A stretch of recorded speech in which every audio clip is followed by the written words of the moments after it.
Alright, carrying on with the first episode of game number 2. September 8, 11:43 AM, District Court Defendant Lobby number 1. Amnesia! Amnesia is a different game, which is also quite good. I can't believe my lawyer is trying to defend me in such a state. Why didn't you tell me, sir? Sorry I didn't mention it to you. Oh, I know what to do. I heard you can fix something like this with a really strong shock to your system. Come on, lower your head a little. A Maggie kick should be all you need. No, I think I'll pass on this one. Come on, I'm sorry. Whenever I see someone in trouble, I have a hard time leaving them alone. I tend to stick my nose where it doesn't belong and try to tackle everyone's problems. That just makes... Well, I mean, then you get a lot of problems in your life. No, this doesn't work. Well, my head's one problem you won't be tackling today. Well, we're here to solve your problem first. We can deal with mine later. For now, do you think you can fill me in on a few things? Of course, I'd be honored to. Well, I guess we'll start with my name and then I can tell you about me. Sure, tell me what your name is. No, that's okay, really. I think I know you and your name pretty well by now. I was wondering if you could help me figure out a few things about myself. So my name is Phoenix Wright. What a weird name.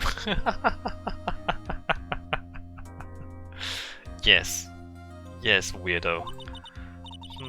This is serious. You really don't remember. I'll tell you what, sir. You can have this one back. I'll have this back and maybe it'll help. This is a business card. I got this from you. It's my most prized possession. That's weird. You can borrow it for now, but please give it back, okay? Don't I have my own business card? Okay, there are some numbers written on the back. Oh, that's your cell phone number. Phoenix's business card added to the court record. It's my business card. I hand-wrote my cell phone number on the back. Okay, I guess for now we should stop talking about me.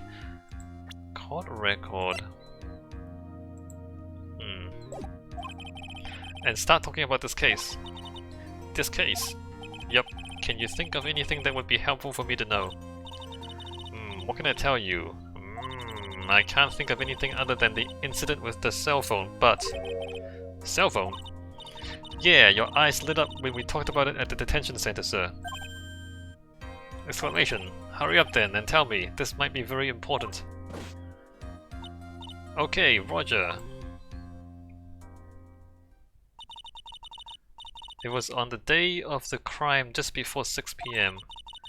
I picked up a lost cell phone while on a walk with Dustin.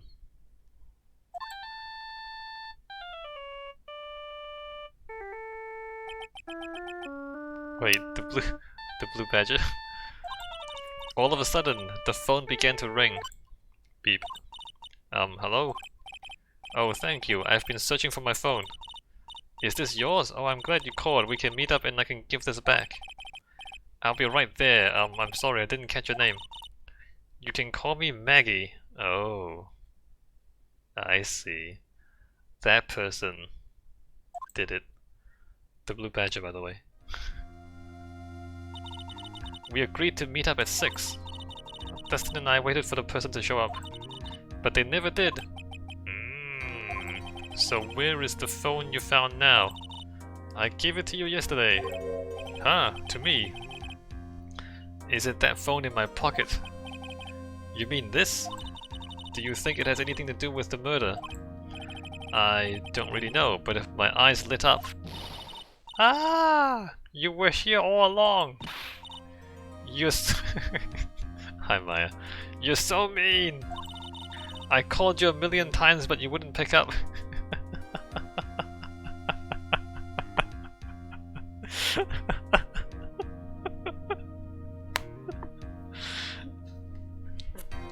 Oh, he's gonna go, who are you? And when I went to check in the courtroom, everyone had already left. Heck. Now who in the heck is this? Let me guess, I'm supposed to know this girl too. Hey, good morning, Maggie. And a good morning to you too, Maya. So, how's it going? She's back. Is there a word for worse than abysmal? How about amnesia? Oh, and what if I said everything will be fine? Why? Why would everything be fine? That's right, it's Maya to the rescue with the ultra-decisive super important evidence. Here you are, Nick. The thing you wanted me to bring. Alright, see again, I can feel it. I can feel the game forcing the narrative onto you. Right, like, the player did not find this. The game is just putting it into the player's inventory. We didn't do anything to find this. Right, Maya just appeared and now it's in our inventory. Also, she still calls us Nick. Phoenix Wright? Is that, like, is Nick a contraction for Phoenix? That's not... anyway. Huh? Oh, thanks. What the heck is this? A list? It has about 20 people's names and phone numbers written on it. It was kinda tough, but I managed to dig up some dirt. It looks like these guys are up to no good. No good, as in? There's a group of con artists the police are currently investigating. I think these guys are members of that group. Names list added to the court record. A list of unfamiliar names and phone numbers, members of a con artist group. Why would a group of con artists pop up in a case like this? Don't look at me. And where did you get this list from in the first place? Nani? Don't you remember, Nick? You're the one who asked me to look this up yesterday. Oh, is that right? These numbers were in the memory of that phone Maggie found. So that's where they were from. You're awfully forgetful these days, Nick. Yes. Yes I am. Forgetful. I hope I never get to be a forgetful old prune like you. Well, don't get knocked in the head. Maya, actually, Mr. Wright is... Mr. Wright, recess is now over. Please bring the defendant and return to the courtroom immediately. Oh, oops. Guess you have to get going. We can talk about you being old later, Nick. Sure. Wish us luck. I guess I have all the pieces now, more or less. No, you don't. What pieces? I can't even look at the list. What pieces? Why would he say that? That doesn't make any sense. He guesses he has all the pieces now? He doesn't even know what he's walking into. The prosecution said they would call a second witness, but we don't know who that is. How do you know you have all the pieces if you don't even know who the next witness is? I guess so. All that's left is to put it all together. I'm not going to lose this. I can't.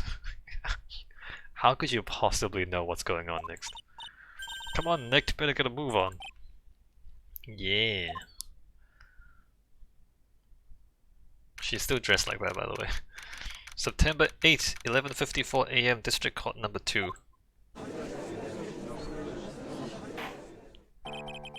Court will now reconvene. Please call your next witness to the stand, Mr. Payne. Yes, Your Honor. But before I do, if I may say a few words. What is it, Mr. Payne? It's about the next witness. He has a tendency to say things that rub people the wrong way, you see. So I asked that the court might be a little lenient on. There is no need to give a preface, just hurry up and call your witness, please. Yes, Your Honor. The prosecution calls as next witness a drifter who was taking a walk in the park on the day of the murder. Oh. Please state your name for the court, witness. Before I do, I'd like to clarify a little something. No, state your name, witness. No, state your name, witness. Jesus. Just now, you introduced my wonderful self to the court, correct? Perhaps as a drifter who was taking a walk? Did I? But I would not stand for that. Now you've tinted the court's eyes and colored me wrongly. Sure, I suppose calling me, you know...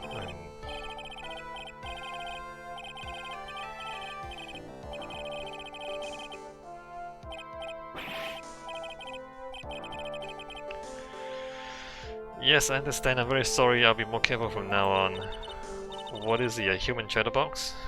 Yeah, no, he's a con artist. He talks a lot so that you won't figure out he's lying. I have to question him? Fashion, cars, women, glasses, and of course university. First rates only apply. What? Glasses? But you aren't wearing glasses. That's enough, your name witness. Oh, is that how you want to play this? Yeah, your name. Using your power and influence to keep the young people down, I see how you work now. No, your name. Is that your name? Your name is using your power and influence to keep the young people down? That's your name? You old people and your dirty tricks. I thought you had me, but you thought wrong. What are you doing? What are you doing? I'll forgive you. Alright, I suppose I can tell you my name. I'm Richard Wellington, the drifting virtuoso with a PhD in drifting, as it were. If you wanted to, you could call me a university student in transit. Okay, so everything he says is lying. You know, that's actually a lot easier.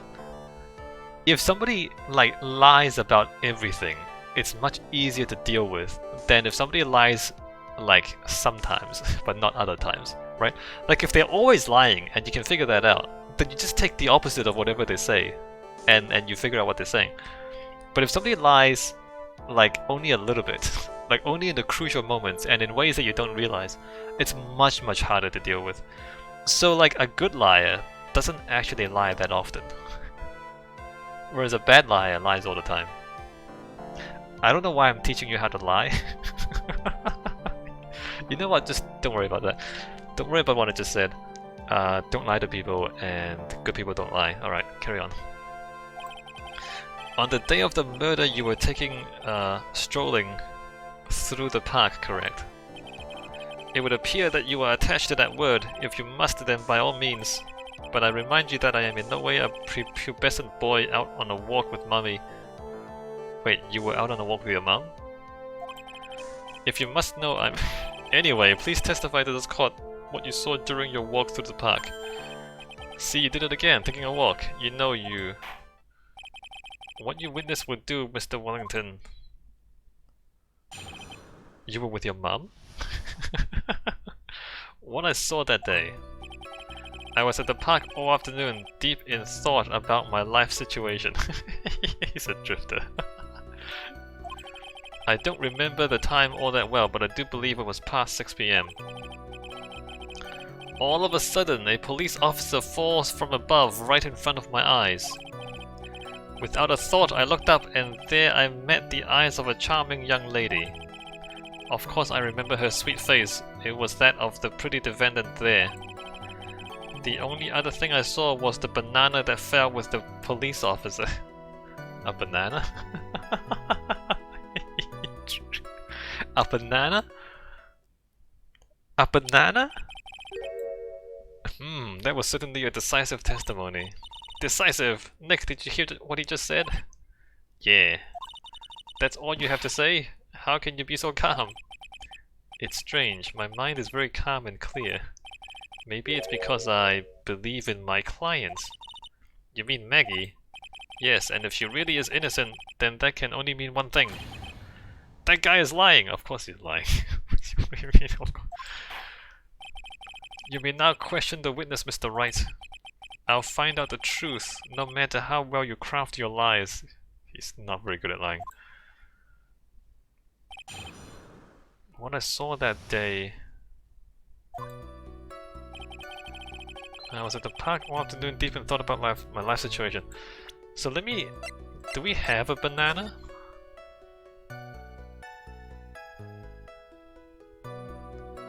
That's not a banana. That's not a banana.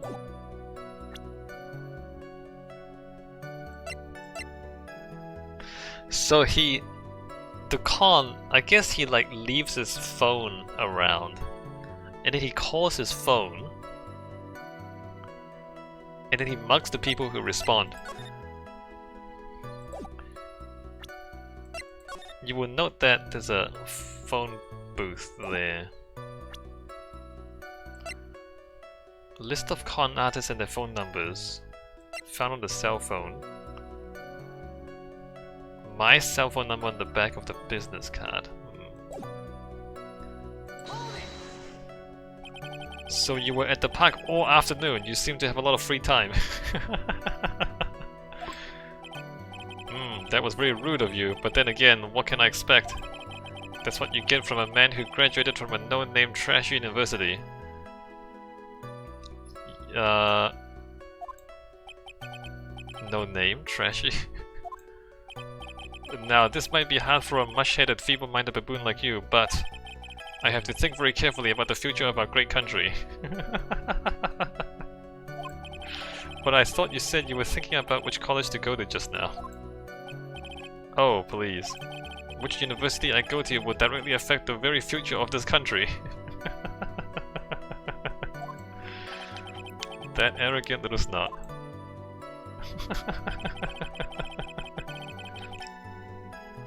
I don't remember the time all that well, but I do believe it was past 6 PM.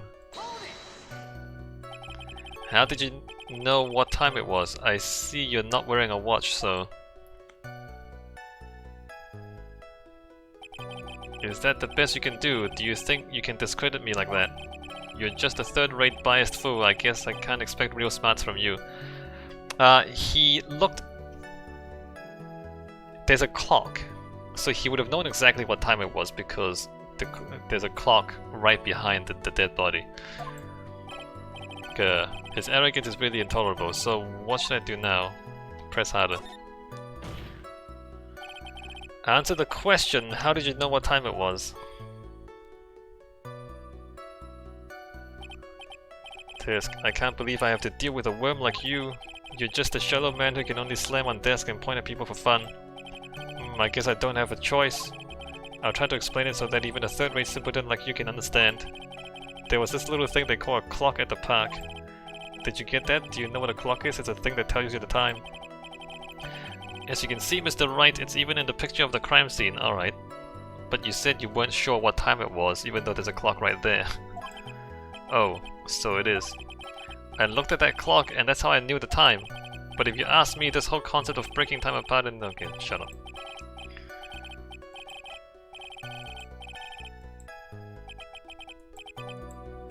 Another flood of meaningless words. Talking about first class waste of time. In any case... All of a sudden, a police officer falls from above right in front of my eyes. Hold on. See that? I don't remember the time all that well, even though there's a clock right there. All of a sudden, a police officer falls from above right in front of my eyes. And how did you know he was a police officer? You obviously have no idea how powerful my deductive reasoning skills are. With one glance I could tell just what kind of occupation he held.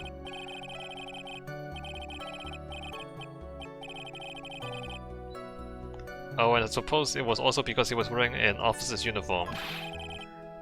Shouldn't have that statement have come out first? Yes, it should have. Wow, that's pretty impressive. Hey Nick, do you think he's figured out what I do? You are part of a circus troupe? Even I haven't figured out that yet. What do you do, Maya? Without a thought, I looked up and there I met the eyes of a charming young lady. Are you sure you got a good look at her face? Animals have this thing called an eye, Mr. Wright. They use this eye to see things. In the case of humans, we have two of them. Yes, even you. Yes, but do you have eyes? I don't care if I have them or not. Did you not get a clear look at her face? That's what the witness was just about to get to. No, he wasn't. I would like to request that Mr. Wright not use such a loud voice during questioning. Sustained, Mr. Wright, please refrain from raising your voice in this court. Then please don't make me have to raise my voice. Are you finished? I'd like to continue if that's alright with you. Did you get a clear look at her face? You didn't answer the question. Of course I remember her sweet face. It was that of the pretty defendant there. So you're sure you're not mistaken? Please don't confuse your pitiful train wreck of a life with mine. And what you call a famous brand name product while you're only a cheap imitation. You know, like a lot of the brand name stuff is just cheap products made in China, right? The brand is only there so they can charge you more money for the same cheap product. Anyway, there's no way someone as magnificent as myself could have made a mistake. Of course, of course. Oh, of course. Did you notice anything else of interest, witness? The only other thing I saw was the banana that fell with the police officer. What? The banana? Well, it was actually more than just one, more like a bunch of bananas. Now, what would a bunch of bananas be doing there? And why would I know such a thing? I'm only telling you what I saw. That's really strange. Maggie never mentioned anything about a bunch of bananas. It's the glove. That's it, Nick. He's gotta be lying about the bananas. He could be, but there's no reason for him to lie about there being bananas at the crime scene. And what if it's not a lie? Well, maybe he thought he was seeing one thing and was something else. If he mistook something else for a bunch of bananas, then that would be an inaccuracy. Think, Phoenix, think! If my client is innocent, there's no way he could have seen what he says he did. Which means, if we can somehow show he's lying, yeah, that's exactly what we need to do. She's right, she's got a sharp mind, but I just wish I could remember who she is. Is everything okay, Nick? Alright, it's okay. The glasses belong to him. Without his glasses, he can't actually see that clearly. So he couldn't see the clock. So he doesn't know what time it was because he couldn't see the clock clearly. He thought he saw a bunch of bananas. Actually, it's the glove. But again, he couldn't see clearly. So because he couldn't see the clock and he couldn't see the gloves because he's missing his glasses, he couldn't actually see the girl's face either. So he doesn't actually know whether it's her or not. Now the question is, do I question him about the clock or the gloves first? So let me options and save. The glasses belong to him.